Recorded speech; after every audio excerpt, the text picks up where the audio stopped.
people have always, I think it's kind of common that people, they're around Tupac, like he changed after Juice and he kind of became his character, Bishop. When we did Unsolved, one of the episodes was directed by Ernest Dickerson. Oh. It was one of my favorite episodes. It was called The Mac, and it was about the David Mack bank robbery, the corrupt police officer of the LAPD that robbed the U.S. bank near USC campus, and it was people tried to bring him in and tie him to Biggie's murder and say that he was part of that conspiracy and all this stuff. And so Ernest Dickerson did the episode where they had the bank robbery, and it was this amazing sequence that he edited. It definitely showed like what a level above kind of the other directors he was. He's a badass.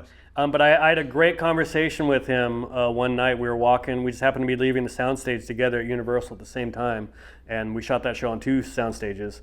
And it was about a 5 or 10 minute walk back to the offices where everybody's cars were parked.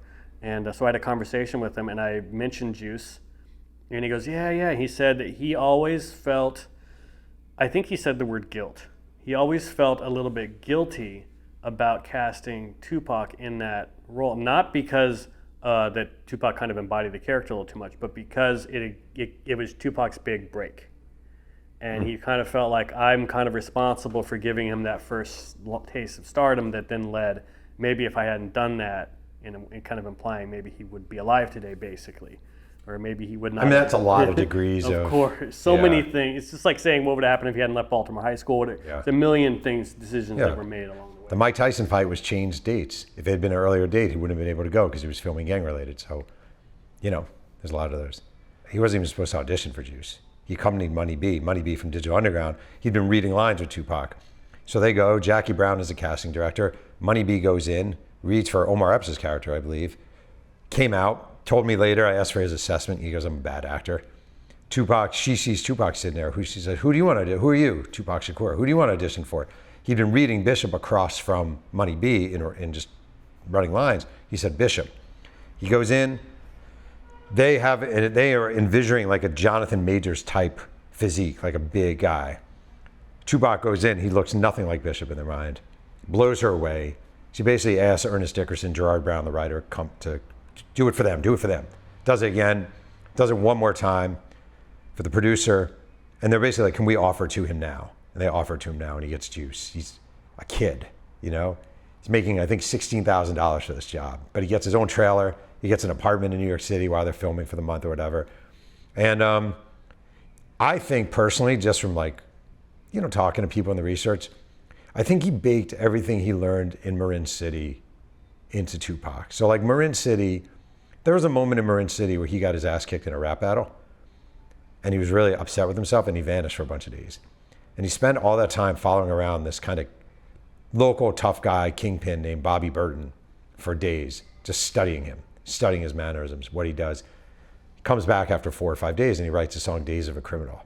And I think when you see Bishop, Tupac as Bishop, I think you're seeing all these things he learned, watched, understood, gathered, collected in Marin City, which was no joke of a place. I think Ernest Dickerson, if he actually has beat himself up over that, should not.